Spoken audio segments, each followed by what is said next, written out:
Baba Saheb doctor Bhimrao Ambedkar के विचार आज भी इतने प्रासंगिक क्यों हैं? शायद इसलिए कि भारतीय समाज में जाति व्यवस्था आज भी मतलब एक जीती जागती हकीकत है और उनके विचार आज भी बहस के बिल्कुल केंद्र में हैं। बिल्कुल। और उनके विश्लेषण, उनके सवाल जो उन्होंने उठाए थे, वो आज भी हमें सोचने पर मजबूर करते हैं, बल्कि शायद पहले से भी ज्यादा प्रासंगिक हो गए हैं। हाँ, तो आज हम बाबा साहेब डॉक्टर अंबेडकर संपूर्ण वाङ्मय के खंड 1 के आधार पर उनके विचारों की गहराई में उतरेंगे। इसमें हम खास तौर पर उनके 2 बहुत महत्वपूर्ण लेखों पर ध्यान देंगे जी। एक तो उनका 1916 का वो शोध पत्र भारत में जाति प्रथा, संरचना, उत्पत्ति और विकास, ये उन्होंने कोलंबिया विश्वविद्यालय में पढ़ा था। और दूसरा वो बहुत चर्चित भाषण जाति प्रथा उन्मूलन, जो 1936 में लाहौर के जात पात तोड़क मंडल के सम्मेलन के लिए लिखा तो गया था, लेकिन कुछ विवाद हुए और वो दिया नहीं जा सका। हाँ, और वो विवाद अपने आप में काफी कुछ कहता है, हम उस पर भी बात करेंगे। और साथ ही महात्मा गांधी के साथ जो उनका संवाद हुआ इस भाषण के छपने के बाद, उस पर भी थोड़ी नजर डालेंगे। सही कहा। तो आज हमारा इरादा यही है कि इन स्रोतों के जरिए डॉक्टर अंबेडकर के जाति की उत्पत्ति, वो काम कैसे करती है, उसके असर क्या हैं और उसे खत्म करने के बारे में उनके जो मूल तर्क थे उनको समझा जाए। बिल्कुल, चलिए शुरू करते हैं। तो डॉक्टर अंबेडकर ने अपने शुरुआती एकेडमिक जीवन में ही मतलब इस जटिल विषय को चुना। उनका ये 1916 वाला शोध पत्र, ये उनके गहन विश्लेषण की एक तरह से शुरुआत थी और उन्होंने खुद माना था कि ये विषय आसान नहीं है, बहुत पेचीदा है।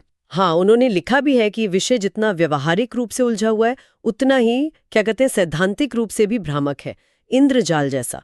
तो अपने इस पत्र में वो पहले तो उस समय के कई विद्वानों जैसे सैनाट, नेस्फील्ड, रिजिए और खासकर डॉक्टर केतकर की परिभाषाओं को देखते हैं, उनका विश्लेषण करते हैं। अच्छा। केतकर ने 2 मुख्य बातें कही थी जाति के बारे में। एक तो सदस्यता सिर्फ जन्म से मिलती है और दूसरा शादियां समूह के बाहर नहीं हो सकती। लेकिन अंबेडकर सिर्फ इन परिभाषाओं को दोहरा नहीं रहे थे, वो इनसे आगे गए। उन्होंने इन सब का विश्लेषण करके जाति की उस एक केंद्रीय विशेषता को पकड़ा जो उसे असल में परिभाषित करती है। हाँ, वो थी सजातीय विवाह, एंडोगेमी, यानी अपनी ही जाति या समूह के अंदर शादी करने का कठोर नियम। यही उनके विश्लेषण का मतलब एक मौलिक बिंदु था। बिल्कुल। अंबेडकर का तर्क था कि ये सजातीय विवाह का नियम ही जाति व्यवस्था का इंजन है, उसका सार है। उन्होंने इसे विजातीय विवाह या एक्सोगेमी यानी गोत्र या कुल के बाहर शादी करने के नियम पर थोपा गया एक और बंधन बताया। अच्छा, यानी दोहरा बंधन। हाँ, बिल्कुल। आपको अपने गोत्र से तो बाहर शादी करनी है, लेकिन अपनी जाति के अंदर ही रहना है। यही दोहरा नियंत्रण वो दीवारें खड़ी करता है जो जातियों को एक दूसरे से बिल्कुल अलग और बंद समुदायों में बदल देती हैं। ये सिर्फ एक सामाजिक नियम नहीं है, ये व्यवस्था की बुनियाद है। तो फिर सवाल ये उठता है कि चलो एक विभाजन हुआ, पर इतनी सारी जातियां कैसे बन गई? अंबेडकर ने इसे कैसे समझाया? वो अनुकरण और बहिष्कार वाली बात। हाँ, उनका सिद्धांत ये था कि संभवतः सबसे पहले किसी एक समूह ने, शायद ब्राह्मण वर्ग ने, खुद को एक बंद वर्ग बना लिया। मतलब अपने अंदर ही शादी करने का नियम सख्ती से लागू किया और जो बाहर शादी करे उसे समूह से निकाल दिया, बहिष्कृत कर दिया। और जब एक प्रभावशाली समूह ऐसा करता है तो उसका असर दूसरों पर भी पड़ता है ना? बिल्कुल। अंबेडकर के अनुसार फिर दूसरे समूहों ने या तो उनकी नकल करने की कोशिश की, अनुकरण किया, या फिर उन्हें ऐसा करने पर मजबूर किया गया। जो समूह सफलतापूर्वक खुद को बंद नहीं कर पाए या जिन्हें ऊंची मानी जाने वाली जातियों ने अपने बराबर नहीं समझा, उन्हें सामाजिक तौर पर नीचा मान लिया गया, बहिष्कृत कर दिया गया। अच्छा। तो ये नकल करने, अनुकरण और बाहर निकालने, बहिष्कार की जो प्रक्रिया लगातार चलती रही, उसी से भारतीय समाज अनगिनत छोटी छोटी एक दूसरे से कटी हुई बंद इकाइयों या जातियों में बंटता चला गया। ये सिर्फ बंटवारा नहीं था, ये लगातार होता रहने वाला विखंडन था। और बात यहाँ और भी गहरी हो जाती है। अंबेडकर ये भी तर्क देते हैं कि सजातीय विवाह के इस कठोर नियम को बनाए रखने के लिए ही कुछ दूसरी भयानक सामाजिक कुरीतियां ना सिर्फ पैदा हुईं, बल्कि शायद जरूरी भी बन गईं उस व्यवस्था को चलाने के लिए। हाँ, ये उनके विश्लेषण का एक बहुत ही महत्वपूर्ण और कह सकते हैं चौंकाने वाला पहलू है। अंबेडकर का तर्क है कि जब आप किसी समूह को सख्ती से बंद कर देते हैं, सिर्फ अंदर ही शादी होगी, तो उस समूह में कभी पुरुषों की संख्या ज्यादा होगी, कभी महिलाओं की। ये तो प्राकृतिक है। अब सवाल ये है कि जो अतिरिक्त लोग हैं, सरप्लस आबादी है, उनका क्या किया जाए? ताकि वो समूह की सीमाएं न तोड़ दें, बाहर शादी न कर लें। तो क्या क्या इसका मतलब ये हुआ कि सती प्रथा या विधवापन जैसी चीजें सिर्फ सामाजिक बुराई नहीं थी, बल्कि उस बंद व्यवस्था को चलाने की एक तरह की जरूरत थी? क्रूर पर तार्किक। बिल्कुल, यही अंबेडकर का तर्क था। वो इसे सिस्टम की आंतरिक मजबूरी के तौर पर देख रहे थे। उनके अनुसार यहीं से सती प्रथा, पति के मरने पर विधवा को जिंदा जला देना, अनिवार्य विधवापन, विधवा को दोबारा शादी की इजाजत ना देना, खासकर ऊंची जातियों में, ताकि वो शादी के लिए उपलब्ध ना रहें, और बाल विवाह, लड़की की शादी बहुत जल्दी कर देना ताकि उसके जाति से बाहर जाने का खतरा कम हो, ये प्रथाएं निकली। सोचिए, अगर विधवा पुनर्विवाह करेगी या लड़कियां बड़ी उम्र तक अविवाहित रहेंगी तो समूह में शादी के लिए अतिरिक्त स्त्री पुरुष उपलब्ध होंगे। इससे सजातीय विवाह के नियम टूटने का खतरा बढ़ जाएगा। इसलिए जाति की शुद्धता और उसके बंद ढांचे को बनाए रखने के लिए इन अमानवीय प्रथाओं को संस्थागत रूप दिया गया। वो साफ लिखते हैं कि सती, विधवापन और बाल विवाह, ये तीनों सजातीय विवाह को बनाए रखने के उपाय हैं। ये वाकई इन प्रथाओं को देखने का एक बिल्कुल अलग नजरिया है। अच्छा, तो जाति की उत्पत्ति के बारे में उनका क्या विचार था? क्या ये नस्ल या रंग पर आधारित थी, जैसा कुछ पश्चिमी विद्वान मानते थे? नहीं, अंबेडकर इस बात को बिल्कुल नकारते हैं। वो साफ कहते हैं कि भारत में नस्लों का इतना घुलना मिलना हो चुका है कि आप शारीरिक बनावट, नाक की बनावट या चमड़ी के रंग के आधार पर जातियों को वैज्ञानिक तरीके से अलग कर ही नहीं सकते। ये असंभव है। और उन्होंने सिर्फ पेशे पर आधारित सिद्धांत जैसे नेस्फील्ड का था उसे भी अधूरा माना, क्योंकि पेशा बदलने पर भी तो जाति नहीं बदलती थी। सही बात है। तो उनका निष्कर्ष था कि जाति की उत्पत्ति मूलतः सामाजिक और ऐतिहासिक है, नस्लीय या सिर्फ आर्थिक नहीं। इसकी शुरुआत शायद ब्राह्मणों द्वारा खुद को एक बंद वर्ग बनाने से हुई, जिसका फिर नकल और बहिष्कार के जरिए बाकी समाज में फैलाव हुआ। ये चेतना और नकल का परिणाम था, न कि किसी जैविक या नस्लीय चीज का। तो क्या ये व्यवस्था पूरी तरह से भारत के लिए ही अनोखी थी? दुनिया में और कहीं ऐसा कुछ नहीं था? अंबेडकर के अनुसार हाँ, ये अपने रूप में अद्वितीय थी। वो मानते थे कि भारत में एक अजीब विरोधाभास है। ऊपर से देखें तो भाषा, रीति रिवाज, कला, इन सब में एक बड़ी सांस्कृतिक एकता दिखती है, लेकिन जाति व्यवस्था इस एकता को अंदर से खोखला कर देती है और समाज को हजारों ऐसे टुकड़ों में बांट देती है जिनके बीच कोई असली सामाजिक रिश्ता ही नहीं है, कोई लेन देन नहीं है। दुनिया के दूसरे समाजों में वर्ग व्यवस्था हो सकती है, लेकिन भारत जैसी जाति व्यवस्था जो पूरी तरह जन्म पर आधारित हो, जिसमें खान पान, छुआछूत, शादी ब्याह पर इतने कठोर नियम हो और जिसे ऊपर से एक धार्मिक और दार्शनिक मान्यता भी मिली हो, वैसी कहीं और नहीं मिलती। इसमें सामाजिक गतिशीलता की गुंजाइश लगभग शून्य थी। चलिए अब आते हैं उनके 1936 के उस बहुचर्चित भाषण पर, जाति प्रथा उन्मूलन यानी एनाहिलेशन ऑफ कास्ट। ये भाषण तो खुद ही एक ऐतिहासिक दस्तावेज बन गया, खासकर इसलिए कि ये कभी दिया ही नहीं जा सका। हाँ बिल्कुल। इसे लाहौर के जात-पात तोड़क मंडल ने अपने सालाना सम्मेलन में अध्यक्षीय भाषण के लिए लिखवाया था। अंबेडकर ने भाषण तैयार किया, लेकिन मंडल के सदस्यों को इसके कुछ हिस्सों पर गहरी आपत्ति हुई और आखिरकार सम्मेलन ही रद्द कर दिया गया। जी, और अंबेडकर ने बाद में इस पूरे मामले को, जिसमें मंडल के सचिव, संतराम, स्वागत समिति के अध्यक्ष, हर भगवान और दूसरों के साथ उनका जो पत्र व्यवहार हुआ था, उसे भाषण के साथ ही छाप दिया। अच्छा। हाँ, और उन पत्रों से विवाद की वजह बिल्कुल साफ हो जाती है। मंडल, जो मुख्य रूप से आर्य समाजी और हिंदू सुधारवादी विचारों वाला संगठन था, वो अंबेडकर के विचारों की उग्रता से, उनकी रैडिकल सोच से शायद घबरा गया। क्या थी वो मुख्य आपत्तियां? किस बात पर मंडल इतना असहज हो गया? जैसा कि अंबेडकर अपने जवाबों में बताते हैं और जैसा हर भगवान के पत्र से भी साफ है, मंडल को मुख्य आपत्ति अंबेडकर द्वारा हिंदू धर्म और उसके पवित्र माने जाने वाले शास्त्रों, वेद, श्रुति, स्मृति, पुराण की तीखी और सीधी आलोचना पर थी। अंबेडकर ने भाषण में ये तर्क दिया था कि जाति व्यवस्था की जड़ें हिंदू धर्म के इन्हीं शास्त्रों में है, और अगर जाति को खत्म करना है तो इन शास्त्रों के अधिकार को ही चुनौती देनी होगी, उन्हें नष्ट करना होगा। उन्होंने भाषण में लिखा था, आपको श्रुतियों और स्मृतियों के धर्म को नष्ट करना होगा। बाप रे, ये तो उस समय के सामाजिक धार्मिक माहौल में एक धमाका करने जैसा रहा होगा। सुधार की बात करने वाले भी शायद शास्त्रों पर सीधा हमला करने से हिचकते थे। बिल्कुल।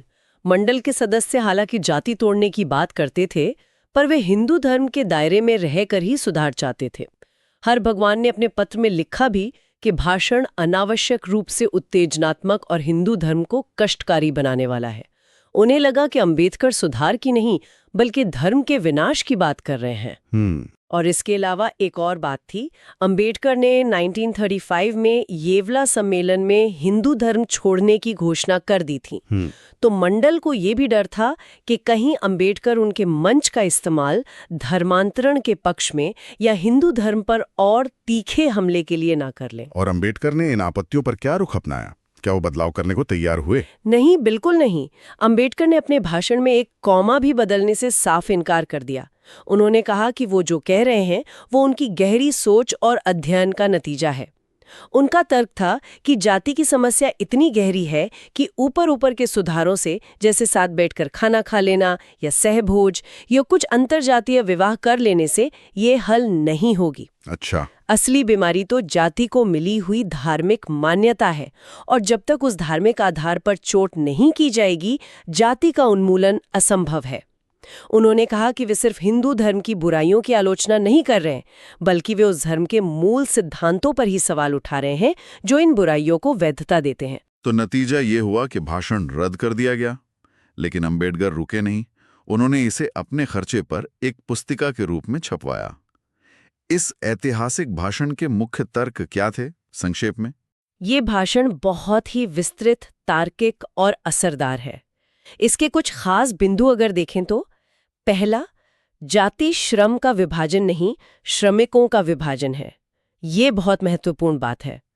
उन्होंने कहा कि जाति को सिर्फ काम का बंटवारा, डिवीजन ऑफ लेबर कहना गलत है। ये असल में काम करने वालों, लेबरर्स का जन्म के आधार पर किया गया एक स्थायी, ऊंच नीच वाला और अस्वाभाविक विभाजन है। इसमें आप अपनी मर्जी या काबिलियत से पेशा नहीं चुन सकते, न अपना सामाजिक स्तर बदल सकते।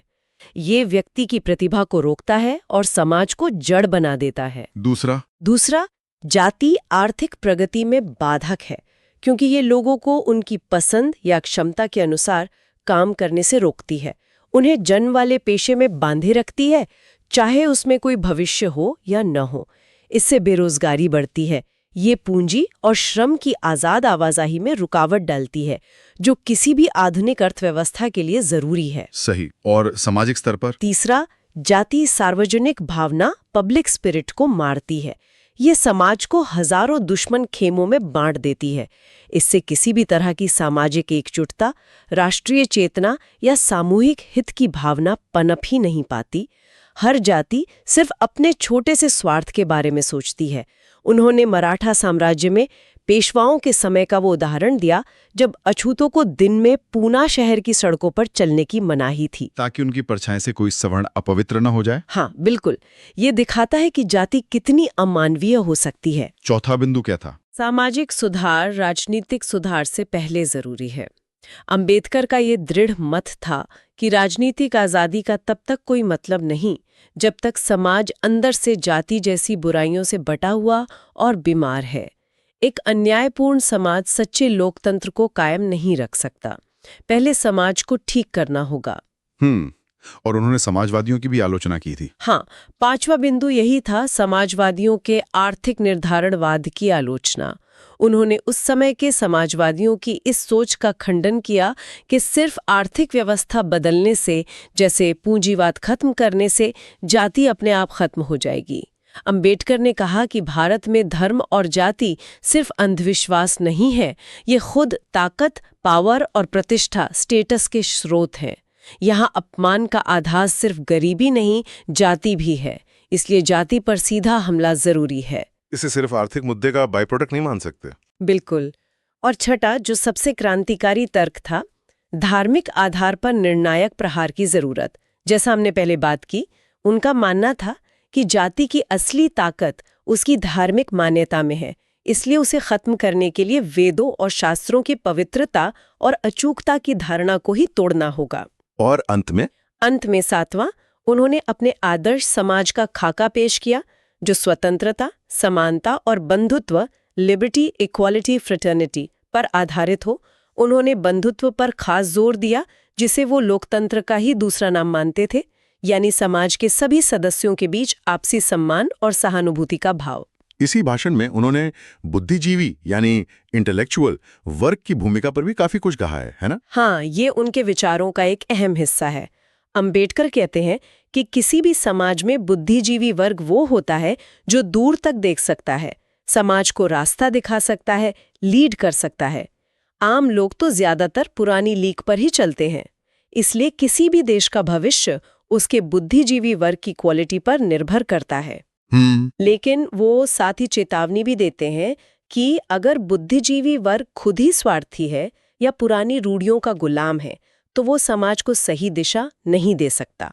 ये कहीं ना कहीं उनके अपने काम को भी दिखाता है। वो खुद एक ऐसे बुद्धिजीवी थे जो यथास्थिति को चुनौती दे रहे थे। और महात्मा गांधी के साथ उनके मतभेदों का भी जिक्र है परिशिष्ट में, उसे संक्षेप में कैसे समझें? हाँ, अंबेडकर ने भाषण छपवाने के बाद उसकी कॉपी गांधी जी को भी भेजी थी।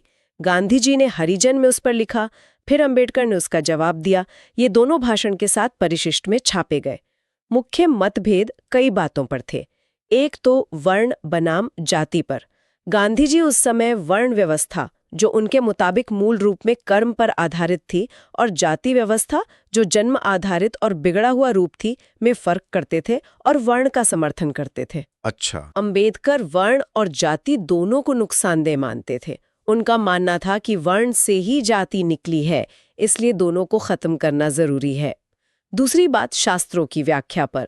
गांधी जी शास्त्रों को नैतिक गाइडेंस का स्रोत मानते थे, पर कहते थे कि उनमें जो गलत बातें आ गई हैं, उन्हें तर्क से हटा देना चाहिए। जबकि अंबेडकर शास्त्रों को ही भेदभाव का मूल स्रोत मानते थे और उनके अधिकार को पूरी तरह नकारने की बात करते थे। और तीसरा, सुधार का रास्ता। गांधी जी का जोर हिंदू धर्म के अंदर रहकर सुधार, दिल बदलने और छुआछूत मिटाने पर था। अंबेडकर मानते थे कि ये काफी नहीं है। जाति खत्म करने के लिए कानूनी और राजनीतिक एक्शन के साथ साथ उसके धार्मिक आधार को ही नष्ट करना होगा, और जरूरत पड़े तो हिंदू धर्म छोड़ना भी पड़ सकता है। तो हमने देखा कि कैसे अंबेडकर ने 1916 के अपने शोध पत्र में ही सजातीय विवाह को जाति का मूल तत्व बताया, और ये भी दिखाया कि कैसे सती, बाल विवाह, विधवापन जैसी गंभीर सामाजिक कुरीतियां इस व्यवस्था को बनाए रखने के लिए एक तरह से अनिवार्य हो गई। बिल्कुल। और 1936 के भाषण में वो इस विश्लेषण को सामाजिक और मनोवैज्ञानिक स्तर पर और आगे ले जाती हैं।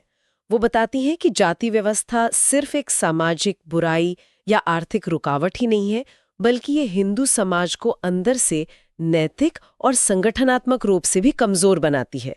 यहाँ उनकी वर्गीकृत असमानता यानी ग्रेडेड इनइक्वालिटी की अवधारणा बहुत महत्वपूर्ण है। वर्गीकृत असमानता, इसका मतलब क्या है? इसका मतलब है कि जाति व्यवस्था ऐसी नहीं है कि बस एक मालिक हो और बाकी सब गुलाम। ये एक सीढ़ी जैसी है जिसमें हर पायदान पर खड़ी जाति अपने से नीचे वाली कम से कम एक जाति को दबाकर खुद को श्रेष्ठ महसूस करती है। अच्छा, तो इस सीढ़ीनुमा ऊंच नीच का नतीजा क्या होता है? लोग मिलकर विरोध क्यों नहीं कर पाते? नतीजा ये होता है कि शोषितों का कोई एक बड़ा वर्ग बनी नहीं पाता जो मिलकर व्यवस्था के खिलाफ खड़ा हो सके। सबसे नीचे वाली जातियों को छोड़ दें तो हर जाति अपने से ठीक नीचे वाली जाति का शोषण करके और उसे नीचा मानकर एक तरह का मनोवैज्ञानिक संतोष पाती है। जलता है और अपने से नीचे वाले से नफरत करता है। अंबेडकर बहुत कड़वा लेकिन शायद सच तर्क देते हैं कि हिंदुओं की इसी आपसी फूट, एक साथ ना आने की कमजोरी और भाईचारे की कमी की वजह से ही वो बाहरी हमलावरों जैसे सिखों या मुसलमानों के सामने आसानी से हारते रहे। जाति ने हिंदुओं को कभी एक सच्चा समाज या राष्ट्र बनने ही नहीं दिया। इसने उनमें हम की भावना को पनपने से रोका। तो इन सब बातों का निचोड़ क्या है? संक्षेप में कहें तो डॉक्टर अंबेडकर ने अपने इन शुरुआती लेकिन बेहद महत्वपूर्ण लेखों में जाति व्यवस्था का एक अभूतपूर्व और मौलिक विश्लेषण पेश किया। उन्होंने सतह के नीचे जाकर दिखाया कि कैसे सजातीय विवाह इसका केंद्रीय तंत्र है, कैसे नकल और बहिष्कार के जरिए इसका जाल फैला, और कैसे सती, बाल विवाह, विधवापन जैसी अमानवीय प्रथाएं इसे टिकाए रखने के लिए विकसित हुई, न कि ये केवल अंधविश्वास थीं। हाँ, और फिर उन्होंने इससे भी आगे जाकर ये क्रांतिकारी तर्क दिया कि जाति के स्थायी उन्मूलन के लिए सिर्फ सामाजिक सुधार या आर्थिक बदलाव काफी नहीं है, बल्कि इसकी जड़ों पर यानी इसकी धार्मिक वैधता और शास्त्रों के परम अधिकार पर निर्णायक प्रहार करना होगा। बिल्कुल, यही वो विचार था जिसने जात पात तोड़क मंडल को चौंका दिया और उनका भाषण रद्द हो गया। अंततः उनका लक्ष्य एक ऐसे समाज का निर्माण था जो स्वतंत्रता, समानता और सबसे महत्वपूर्ण बंधुत्व पर आधारित हो, जहां जन्म किसी की किस्मत तय ना करे। इन तर्कों, इस विश्लेषण की गहराई को समझना आज भी उतना ही जरूरी है अगर हम समकालीन भारतीय समाज, सामाजिक न्याय के लिए चल रहे संघर्षों और आज की राजनीतिक सामाजिक बहसों की जटिलताओं को समझना चाहते हैं। ये हमें बार बार सोचने पर मजबूर करते हैं कि क्या हमने वाकई उन बुनियादी सवालों का सामना किया है जिन्हें अंबेडकर ने लगभग एक सदी पहले उठाया था। यह एक विचार करने लायक बात है। अंबेडकर का मुख्य तर्क था कि जाति को जीवित रहने के लिए शास्त्रों के अधिकार की एक धार्मिक स्वीकृति की जरूरत थी। अब अगर हम ये मान भी लें कि आज के आधुनिक तथाकथित धर्मनिरपेक्ष दौर में शास्त्रों का वो पारंपरिक अधिकार कुछ हद तक कमजोर हुआ है, तो क्या इसका मतलब है कि जाति अपने आप खत्म हो रही है या हो जानी चाहिए?